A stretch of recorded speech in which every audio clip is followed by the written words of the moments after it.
ஆண்டவராகிய இயேசு கிறிஸ்துவின் இனிதான நாமத்தினாலே உங்கள் அனைவரையும் நான் ஆசீர்வதிக்கிறேன். இந்த நாளிலும் கூட நாம் கர்த்தருடைய வார்த்தையாய் தியானிக்க போகிறதான தலைப்பு நம்பிக்கை. நம்பிக்கை என்கின்ற தலைப்பில் கர்த்தருடைய வார்த்தையை தியானிக்க போகிறோம். கூர்ந்து கவனிங்கள். நிச்சயமாகவே இந்த நம்பிக்கை உங்கள் வாழ்க்கையில் எப்படிப்பட்ட ஆசீர்வாதங்களை கொண்டு வந்து உங்கள் வாழ்க்கையை நிரப்பப் போகிறது என்பதை இன்ற நாளில் நீங்கள் தெளிவாய் புரிந்து கொள்ளப் போகிறீர்கள். இந்த நம்பிக்கை, இந்த நாளிலும் மனிதர்கள் பல காரியங்களை நம்பிக்கொண்டிருக்கிறார்கள். சிலர் தங்கள் மேலே தங்கள் நம்பிக்கை வைத்து கொண்டிருக்கிறார்கள். சிலர் பணத்தின் மேல் நம்பிக்கை வைத்து கொண்டிருக்கிறார்கள். சிலர் தங்கள் செய்யும் வியாபாரத்தின் மேல் நம்பிக்கை வைத்து கொண்டிருக்கிறார்கள். சிலர் படிப்பின் மேல் நம்பிக்கை வைத்து கொண்டிருக்கிறார்கள். சிலர் உலகப்பூர்வமான காரியங்களின் மேலே நம்பிக்கை வைத்து கொண்டிருக்கிறார்கள். சிலர் பொல்லாத விஷயங்களை நம்பிக்கொண்டிருக்கிறார்கள். ஆனால் இந்த நாளில் ஆண்டவராகிய இயேசுவானவர் சொல்லுகிறார், ஆண்டவராகிய இயேசுவானவர் மேல் நீங்கள் வைக்கும் நம்பிக்கை உங்கள் வாழ்க்கையை வெட்கப்படுத்தாது, அது உங்கள் வாழ்க்கையை ஆசீர்வதிக்கும். அப்போ இன்றைக்கி என்னுடைய நம்பிக்கை தெய்வீகம் சார்ந்ததாக இருக்கும் பொழுது என் வாழ்க்கை ஆசீர்வாதமாக இருக்கிறது என்று வேதம் சொல்லுகிறது. இதற்காக நாம் எடுத்துக்கொள்ளப் போகிறதான வேத பகுதி நீதிமொழிகள் 3ஆம் அதிகாரம் 5ஆம் வசனம் இப்படியாய் சொல்லுகிறது, சுய புத்தியின் மேல் சாயாமல் முழு இருதயத்தோடு கர்த்தர் மேல் நம்பிக்கை வைத்தல் என்று. அப்போ சிலர் சுயத்தின் மேல் நம்பிக்கை வைக்கிறார்கள். நான் தான் அப்படின்னு, அதாவது என்னுடையது, என்னால் உண்டாக்கப்பட்டது அப்படின்னு சுயநலமாய் அந்த சுயத்தின் மேல் வைக்கிற நம்பிக்கை நமக்கு அழிவை கொண்டு வரும். ஆனால் முழு இருதயத்தோடு கர்த்தரில் நம்பிக்கை, எல்லாருக்கும் நம்பிக்கை இருக்குது, ஆனால் முழு இருதயத்தோடு நம்பிக்கொண்டு இருக்கிறோமா? இல்லை பாதி நம்பிக்கை கர்த்தரை சார்ந்திருக்கிறது, பாதி நம்பிக்கை உலகத்தை சார்ந்திருக்கிறது என்று பார்க்கிறோமா? நீங்கள் முழு இருதயத்தோடு இந்த நாளில் ஆண்டவராகிய இயேசுவானவரை நம்பும் பொழுது உங்கள் வாழ்க்கையில் இருக்கிற தருத்திரங்கள் மாறும், ஆசீர்வாதமான வாழ்க்கையை வாழ்வீர்கள். அப்போ முழு இருதயத்தோடு கர்த்தரிடத்தில் நம்பிக்கை வைக்க வேண்டும். அதே தாவீது சங்கீதக்காரன் சங்கீதம் 31:6 வீண் மாயையை பின்பற்றுகிற காரியத்தை குறித்து சொல்லுகிறார். அதை நான் வெறுக்கிறேன் என்று சொல்லுகிறார். நான் கர்த்தரையே நம்பி இருக்கிறேன் என்று சொல்கிறார். அப்போ மாயை மேலே நம்பிக்கை, மாயமான மனிதர்கள் மேலே நம்பிக்கை, மாயமான காரியங்கள் மேலே நம்பிக்கை, உலகத்தின் மாயை எல்லாம் ஒரு நாள் வீணாய் போய்விடும் அப்படின்னா வேதம் சொல்லுது. அப்போ இந்த தாவீது சொல்கிறான் பாருங்க, வீண் மாயையை பற்றி கொள்கிறவர்களை நான் வெறுக்கிறேன், கர்த்தரையே நம்பி இருக்கிறேன். அப்போ இன்றைக்கு அவன் அந்த ரகசியத்தை தெரிந்திருந்தான், நாம் கர்த்தரை நம்பும் பொழுது நம் வாழ்க்கை ஆசீர்வாதமாக இருக்கும் என்று. அப்போ இன்றைக்கு நம்முடைய நம்பிக்கை எதன் மேல் இருக்கிறது? நம் நம்பிக்கை எதை சார்ந்து இருக்கிறது? நம் நம்பிக்கை நம்மை எப்படி நடத்தி கொண்டு இருக்கிறது? நம் நம்பிக்கை நம்மை எப்படி ஆசீர்வதிக்கிறது? இதற்காக பாருங்கள், இந்த நம்பிக்கை ஒரு மனுஷனை எப்படி ஆசீர்வதிக்கிறது என்றால் சங்கீதம் 40:4 சங்கீதம் 84ஆம் அதிகாரம் 12ஆம் வசனத்திலும் கர்த்தரை நம்பிக்கையாக வைக்கிற மனுஷன் பாக்கியவான் என்று சொல்லப்பட்டிருக்கு. அதாவது இந்த பாக்கியவான் என்றால் ஆசீர்வதிக்கப்பட்டவன். அப்போ இயேசுவை நம்புகிறவன் ஆசீர்வதிக்கப்பட்டவன். அப்போ இன்றைக்கு நாம் அவரை நம்பும் பொழுது நம் வாழ்க்கையில் எந்தெந்த காரியங்களிலே ஆசீர்வாதம் குறைவாக இருக்கிறதோ அதை மாற்றி அதை அவர் ஆசீர்வதிக்கிறவராக இருக்கிறார். இதற்கு நாம் முழு இருதயத்தோடு கர்த்தரிடத்தில் நம்பிக்கை வைக்க வேண்டும். வீண் மாயை பின்பற்றக்கூடாது, சுய புத்தியை சார்ந்து வாழ்கிறவர்களாக இருக்கக்கூடாது. இப்போ இந்த பாக்கியவான், கர்த்தரை நம்புகிறவன் பாக்கியவான் அப்படின்னு ஆசீர்வதிக்கப்பட்டவன். அப்போ இந்த பாக்கியவான் ஆசீர்வதிக்கப்பட்ட வாழ்க்கை வாழ வேண்டும் என்றால் என்ன செய்ய வேண்டும் என்றால் 2 நாளாகமம் 9ஆம் அதிகாரம் 7ஆம் வசனம் நான் சுருக்கமாய் சொல்லி கொண்டிருக்கிறேன். எப்பொழுதும் கர்த்தருக்கு முன்பாக நின்று அவருடைய வார்த்தையை கேட்கிறவன் பாக்கியவான் என்று சொல்லப்பட்டிருக்கிறது. அப்போ என் வாழ்க்கை ஆசீர்வாதமாக மாறணும்னா நான் கர்த்தருடைய வார்த்தையை கேட்கணும். ஆண்டவராக இயேசுவின் வார்த்தை எனக்குள்ளே போகும்பொழுது எனக்குள்ளே இருக்கிற தேவையில்லாத காரியங்கள் போய்விடும், என் வாழ்க்கை ஆசீர்வாதமாக மாறும். அப்போ ஒரு மனிதன் ஆசீர்வதிக்கப்பட வேண்டும் என்றால் முதலாவது தேவனுடைய வார்த்தையை கேட்க வேண்டும். அதுதான் இயேசுவை நம்புகிறேன் நம்ம சொல்கிறோம். வார்த்தையை கேட்கிறவர்கள் தான் உண்மையாய் அவரை நம்புகிறவர்கள் ஆசீர்வதிக்கப்பட்டவர்கள்.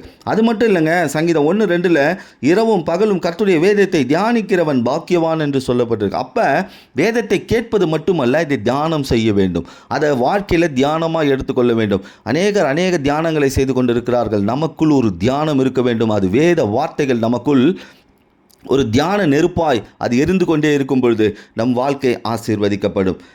அது மட்டும் இல்லைங்க, இப்போ நான் வேதத்தை கேட்குறேன், அது கேட்கும்போது நல்லாயிருக்கும், பைபிள் படிக்கிறேன், ஓகே. ஆனால் இப்போ சங்கீதம் 2:12 வாசித்து பாருங்கள். அவரை அண்டிக் கொண்டிருப்பவர்கள் பாக்கியவான்கள் என்று சொல்ல. அப்போ அவரையே சார்ந்து நம் வாழ்க்கை இருக்கணும். எந்த சூழ்நிலையும் உலகத்தை அண்டிக் கொண்டிருக்கக்கூடாது, மனிதர்களை அண்டிக் கொண்டிருக்கக்கூடாது, பணத்தை அண்டிக் கொண்டிருக்கக்கூடாது, என்னுடைய ஞானத்தை அண்டிக் கொண்டிருக்கக்கூடாது, உலக மயக்கத்தை அண்டிக் கொண்டிருக்கக்கூடாது. நான் இயேசுவை அண்டிக் கொண்டிருப்பேன். அப்போ என் வாழ்க்கை ஆசீர்வாதமாக இருக்கும். அப்போ பாருங்கள், ஒரு மனுஷனுடைய வாழ்க்கை நம்பிக்கையினால் ஆசீர்வதிக்கப்படுகிறது. அந்த நம்பிக்கை எதில் காண்பிக்கப்படுகிறது என்றால் அவருடைய வார்த்தையை கேட்பது, அவருடைய வார்த்தையை வாசிப்பது, அது மட்டும் இல்லை, அவரையே அண்டிக் கொண்டு வாழ்க்கை வாழ்வது. அப்போ என் வாழ்க்கை ஆசீர்வதிக்கப்படும். ரெண்டாவது பாருங்கள், அவரை நம்பும் பொழுது, ஆண்டவராக இயேசுவை நம்பும் பொழுது கிருபை சூழ்ந்து கொள்ளுமா. சங்கீதம் 32:10 இப்படியாய் சொல்லுகிறது, அவரை நம்புகிறவனை கிருபை சூழ்ந்து கொள்ளும். அப்போ நம்பிக்கை நம்ம வாழ்க்கையில் கிருபையை கொண்டு வருகிறது. இந்த கிருபை, ஆண்டவராக இயேசுவானவர் கொடுக்குற இந்த கிருபை பாருங்கள், நம்மை தேற்றுமா. இன்றைக்கு எதில் தேற்றப்படணும்னு காத்து கொண்டு இருக்கிறீர்கள்? என்னை தேற்ற யாருமே இல்லை, மனிதர்களால் என்னை தேற்ற முடியாது, என் சூழ்நிலையில் நடந்து கொண்டு இருக்கிற காரியங்கள் என்னை தேற்ற முடியாது. ஆண்டவர் சொல்லுகிறார், நீ என்னை முழுமையாய் நம்பிப்பார், உன் வாழ்க்கை தேற்றப்படும். சங்கீதம் 119:76 இப்படியாய் சொல்லுகிறது, கிருபை உங்களை தேற்றும் என்று. அதே போல் சங்கீதம் 119:88 சொல்லுகிறது, கிருபை உயிர்ப்பிக்குமா. அப்போ எது மரித்து போயிருக்கிறது உங்கள் வாழ்க்கையில்? சரீரத்தில் ஒரு மரித்து போன ஒரு காரியம், வாழ்க்கையில் ஒரு மரித்து போன ஒரு காரியம், குடும்ப ஐஸ்வர்யத்தில் ஒரு மரித்து போன ஒரு காரியம், அதே போல் சமாதானம் மரித்து போன ஒரு காரியம், சந்தோஷம் மரித்து போன ஒரு காரியம், நிம்மதி மரித்து போன ஒரு காரியம். ஆனால் ஆண்டவர் சொல்கிறார், என்னை நம்பிப்பார், என் கிருபையினாலே உன் வாழ்க்கையில் மரித்து போயிருக்கிற காரியங்கள் உயிர்ப்பிக்கப்படும். அப்போ இயேசுவை நம்புகிறவர்களுடைய வாழ்க்கை ஆசீர்வாதமாக இருக்கும். அதுக்கு நான் வேதத்தை கேட்கணும், வாசிக்கணும், அவரையே அண்டிக் கொள்ளணும். அவரை நம்பும்போது கிருபை என்னை சூழ்ந்து கொள்ளும், அது என்னை தேற்றும், என்னை உயிர்ப்பிக்கும். அது மட்டும் இல்லைங்க, சங்கீதம் 119:124 வாசிச்சு பாருங்கள், நம்மை நடத்துகிறதா, கிருபை நம்மை நடத்துகிறது. அப்போ இன்றைக்கி நடக்க வேண்டிய வழியை ஆண்டவர் தன்னுடைய கிருபையினாலே உங்களுக்கு போதிப்பார். அதுக்கு அவரை நம்பணும். நம்ம வாழ்க்கையில் தாறுமாறான வழியில் நடந்துட்டு, ஆண்டவரே ஏன் இந்த வழி, ஏன் இந்த வாழ்க்கை, ஏன் இந்த பாடு, ஏன் இந்த வியாதி, ஏன் இந்த தருத்திரம், ஏன் இந்த சூழ்நிலை, ஏன் இந்த நெருக்கடி, ஏன் இந்த போராட்டம், இந்த கேள்விகளுக்கு ஒரே பதில், நீங்கள் நம்பும் பொழுது நீங்கள் இனி வரப்போகும் நாட்களில் இயேசுவின் பாதையில் நடத்தப்படுவீர்கள். அந்த பாதையில் மேடுகள் இருக்காது, அந்த பாதையில் பள்ளங்கள் இருக்காது. ஏனெனில் வேதம் சொல்லுகிறது, நான் உனக்கு முன்பாக சென்று கோணலானவைகளை செவ்வையாக்குவேன். அது எதை காமிக்கிறதுனா அவருடைய கிருபை உங்களை நடத்தும் என்பதை காண்பிக்கிறது. அப்போ பாருங்கள், ஆண்டவராக இயேசுவை நம்பணும். நம்பும் பொழுது நம் வாழ்க்கை ஆசீர்வதிக்கப்படுகிறது. ஆண்டவர் நமக்கு கிருபையை தருகிறார். மூன்றாவது காரியம் பாருங்கள், சங்கீதம் 115:9 கர்த்தரை நம்புகிறவர்களுக்கு அவர் துணையும் கேடகமாக இருக்கிறாராம். அப்போ எப்போ எனக்கு நம்பிக்கை வருதோ அப்பயே என் வாழ்க்கை ஆசீர்வதிக்கப்படுது. அடுத்தது ஆண்டவர் எனக்கு கிருபையை கொடுக்கிறார். மூன்றாவது பாருங்கள், அவர் துணையாக இருக்கிறாராம், கேடகமாக இருக்கிறாராம். இந்த துணை கேடகம்னா என்னன்னா, ஆபத்து நாள் வரும்பொழுதெல்லாம், பொல்லாத வல்லமைகள் எழும்பி வரும்பொழுதெல்லாம், சத்ருவங்களை ஜெயிக்கலான்னு வரும்பொழுதெல்லாம், வியாதி கொடூரமாய் நிற்கும் பொழுதெல்லாம், மனப்போராட்டம் வரும்பொழுதெல்லாம், அது உங்களை அணுகாதபடி அவரே உங்களுக்கு கேடகமாக இருப்பார். இந்த கேடகம்னா என்னன்னா, இந்த போர் வீரர்கள்லாம் கையில் பிடிச்சிட்டு இருப்பாங்க பாருங்க, ஈட்டி குத்தாதபடி, மற்றவர்களுடைய வாள் தாக்காதபடி ஒரு பெரிய வெங்கலத்தினால், அது போல் ஆண்டவராக இயேசுவானவரே உங்களுக்கு பாதுகாப்பாக இருப்பாரா, துணையாக இருப்பாரா. இந்த புல்லட் ப்ரூஃப் ட்ரெஸ் இருக்குது பார்த்தீங்களா, துப்பாக்கியில் சுட்டாலும் என்ன ஆகாது, அந்த தோட்டா உள்ளே போகாது. அதுபோல் அவரை நம்பும் பொழுது அவர் நமக்கு துணையும் கேடகமாக இருப்பாராம். எந்த நேரத்தில் தெரியுமா, ஆபத்து காலத்தில் துணையாக இருப்பார் என்று சங்கீதம் 46:1 சொல்லப்பட்டிருக்கிறது. எந்த ஆபத்தில் இருக்கிறீர்கள், எந்த ஆபத்து உங்களை சூழ்ந்து கொண்டிருக்கு, எந்த ஆபத்து உங்களை நெருங்கி வந்து கொண்டிருக்கிறது, எந்த ஆபத்து உங்களை தாக்கி உங்கள் வாழ்க்கையும் உங்கள் குடும்பத்தையும் அழித்து விடும் என்று நினைத்து கொண்டிருக்கிறீர்கள், ஆண்டவராக இயேசுவானவர் சொல்லுகிறார், நீ என்னை நம்பிப்பார், உனக்கு நான் துணையும் கேடகமாக இருப்பேன். உன் ஆபத்து காலத்தில் நானே உனக்கு துணையாக இருப்பேன். உன் ஆபத்து காலத்தில் எந்த ஒரு துணையும் உனக்கு இல்லாமல் இருக்கலாம், எந்த ஒரு காரியமும் உன்னை தோக்கடிச்சிருமோன்ற பயத்தில் இருக்கலாம். ஆனால் நீ என்னை நம்பும் பொழுது நான் உனக்கு துணையும் கேடகமாக இருப்பேன். அதுதான் ஏசாயாவில் தீர்க்க தரிசனமாக சொல்லப்பட்டிருக்கு. ஏசாயா 41:13 பயப்படாதே, நான் உனக்கு துணை நிற்கிறேன் என்று சொல்லுகிறார். இப்போ பயப்படாதுன்னு யாருக்கு சொல்கிறார் தெரியுமா, நம்புகிறவங்களுக்கு. ஆண்டவராகிய இயேசுவை முழு இருதயத்தோடு நம்புகிறவர்களுக்கு, சுய புத்தியை சாராமல் வாழ்பவர்களுக்கு, வீண் மாயையை பின்பற்றாதவர்களுக்கு ஆண்டவர் சொல்லுகிறார், நீ என்னை முழு இருதயத்தோடு நம்பும் பொழுது நான் உனக்கு துணை நிற்கிறேன் என்று. துணை நிற்கிறேன். பாருங்க, 3 காரியத்தை சொல்லியிருக்கிறேன். என்ன காரியம்? கர்த்தரை நம்புகிறவன் பாக்கியவான். எப்படி நம்பணும்? நம்புறவன் என்ன பண்ணுவான்? ஆசீர்வாதமாய் வாழ வேண்டியவன் கர்த்தருடைய வார்த்தையை கேட்பான், கர்த்தருடைய வார்த்தையை தியானிப்பான், அவரே அண்டிக் கொண்டு வாழ்வான். அடுத்தது, அவரை நம்புகிறவர்களை கிருபை சூழ்ந்து கொள்ளும். இந்த கிருபை என்ன பண்ணும்? நம்மை தேற்றும், நம்மை உயிர்ப்பிக்கும், நம்மை நடத்தும். அது மட்டும் இல்லை, கர்த்தரை நம்புகிறவனை அவர் என்ன பண்ணுறாராம்? துணையும் கேடகமாக இருக்கிறாராம். ஆபத்து காலத்திலும் சரி, பொல்லாத சூழ்நிலைகள் வரும்போதும் சரி, அவரே கேடகமாக இருக்கிறார். அடுத்தது, கர்த்தரை நம்புகிறவனுடைய வாழ்க்கை, நீதிமொழிகள் 28ஆம் அதிகாரம் 25ஆம் வசனத்தில் கர்த்தரை நம்புகிறவன் செழிப்பான் என்று சொல்லப்பட்டிருக்கிறார். அப்போ நம்பிக்கை என் வாழ்க்கை செழிக்க செய்யும். அப்போ இதுவரைக்கும் என் வாழ்க்கையில் ஒரு வனாந்திரம் இருக்குது, வறண்டு போயிருக்கு, செழிப்பு இல்லை. செழிப்புனா என்ன அர்த்தம் தெரியுமா? ஒரு நல்ல ஒரு தோட்டத்துக்கு போய் எங்கே பார்த்தாலும் ஒரு மரம், செடி, கொடிகள், கண்ணு கெட்டின தூரம் வரைக்கும் அருமையான பழ தோட்டங்கள், பூக்கள், அப்படி இருக்குது பாருங்கள். ஒரு இடம் எவ்வளோ அருமையாக இருக்குது, எவ்வளோ செழிப்பாக இருக்குது நம்ம சொல்கிறோமே, அப்படி நம் வாழ்க்கை மாற்றப்படும். நான் சொல்கிறேன், வனாந்திரமான சூழ்நிலையில் இந்த செய்தியை கேட்டுக்கொண்டு இருந்தாலும் நீங்கள் வைக்கும் நம்பிக்கை உங்கள் வாழ்க்கையை செழிக்க வைக்கும், உங்கள் குடும்பத்தை செழிக்க வைக்கும். அப்போ எனக்கு தேவை நம்பிக்கை. என் நம்பிக்கை எப்படி இருக்கணும்? இயேசு மேலே இருக்கணும். அது எப்படி இருக்கணும்? முழு இருதயத்தோட. அறக்குறையான நம்பிக்கை என்ன பண்ணோம்? நம்ம வாழ்க்கையில் ஒரு பூர்ண ஆசீர்வாதத்தை கொண்டு வராது, பூர்ண விடுதலையை கொண்டு வராது, பூர்ண சுகத்தை கொண்டு வராது. அப்போ நான் நம்பும்பொழுது என் வாழ்க்கை செழிக்கும். இந்த செழிப்பு பாருங்கள், வேதம் சொல்லுது, சங்கீதம் 66:12 செழிப்பான இடத்திலே கொண்டு வந்து விடுவார். அப்போ இதுவரைக்கும் வனாந்திரத்தில் இருக்கிறேன், வறட்சியில் இருக்கிறேன், துன்பத்தில் இருக்கிறேன், துக்கத்தில் இருக்கிறேன், கவலையில் இருக்கிறேன், சமாதான கேடோடு இருக்கிறேன், அந்த மாதிரியான ஒரு நிலைமையில் இருக்கிறவருடைய வாழ்க்கையை செழிப்பாக மாற்றுறாராம். ஏன்னா வேதம் சொல்லுது, எதெல்லாம் செழிப்பு தெரியுமா? பொருளாதார ரீதியான ஆசீர்வாதங்கள் மட்டும் செழிப்பு அல்ல, சமாதானம் ஒரு செழிப்பு, சந்தோஷம் ஒரு செழிப்பு, நிம்மதியான ஒரு வாழ்க்கை ஒரு செழிப்பு, வியாதி இல்லாத ஒரு வாழ்க்கை ஒரு செழிப்பு, கடன் இல்லாத வாழ்க்கை ஒரு செழிப்பு. அப்போ இன்றைக்கு உங்கள் வாழ்க்கையில் பல வனாந்திரங்கள் இருந்தாலும் உங்கள் வாழ்க்கையை செழிப்பான இடத்துல கொண்டு வருகிற இயேசு இருக்கிறார். அதை நீங்கள் நம்ப வேண்டும், அதை நீங்கள் நம்ப வேண்டும். அந்த செழிப்பை குறித்து இன்னொரு வசனம் கூட சொல்லப்பட்டிருக்கு, உங்களுக்கு தெரிந்த வசனம் தான். சங்கீதம் 92:12 பனையை போல செழிப்பானான் என்று சொல்லப்பட்டிருக்குது. அப்போ பனையை போல செழிப்பு. நம்புறவங்க பனைமரத்தை போல செழிப்பாக இருப்பாங்க. எப்படின்னா, அந்த பனை மரத்தை பார்த்தீர்கள், ஆனால் கிளைகள் இருக்காது, மேலே இலைகள் இருக்கும், கனிகள் இருக்கும். அப்போ அந்த மரம் எப்படி ஓங்கி வளருகிறதோ அப்படி உங்கள் வாழ்க்கை வளரும். இந்த கிளைகள் பிரச்சனைகள், போராட்டங்களை காண்பிக்கிறது. அது இல்லாதபடி கர்த்தர் வளரச் செய்வார். அப்போ கர்த்தரை நம்புகிறவன் செழிப்பான். முழு இருதயத்தோடு நம்பும் பொழுது உங்கள் வறட்சிகள் மாறும், உங்கள் வனாந்திரங்கள் மாறும், உங்கள் வாழ்க்கை செழிப்பாய் இருக்கும். அதை தான் ஏசாயா தீர்க்கதரிசன புத்தகம் 32ஆம் அதிகாரம் 15ஆம் வசனத்தில் வனாந்திர வாழ்க்கை செழிப்பாகும் என்று சொல்லப்பட்டிருக்கு. இன்றைக்கு நீங்கள் வனாந்திரமான வாழ்க்கையை பார்த்து கொண்டு இருக்கிறீர்கள். உங்கள் வனாந்திரம் உங்களை அழித்து விடுமோ என்று எண்ணிக்கொண்டு இருக்கிறீர்கள். உங்கள் வனாந்திரத்தை குறித்தே பேசி கொண்டிருக்கிறீர்கள். நான் இயேசுவை நம்புகிறேன், என் வனாந்திரமான வாழ்க்கையை செழிப்பாக்க அவரால் முடியும், அவரால் மட்டும்தான் முடியும்னு சொல்லி நீங்கள் விசுவாசித்து பாருங்கள். நிச்சயமாகவே அந்த நம்பிக்கை உங்கள் வாழ்க்கையில் இருக்கிற வனாந்திரத்தை மாற்றி அது செழிப்பாய் மாற்றிவிடும். செழிப்புனா எப்படி தெரியுமா?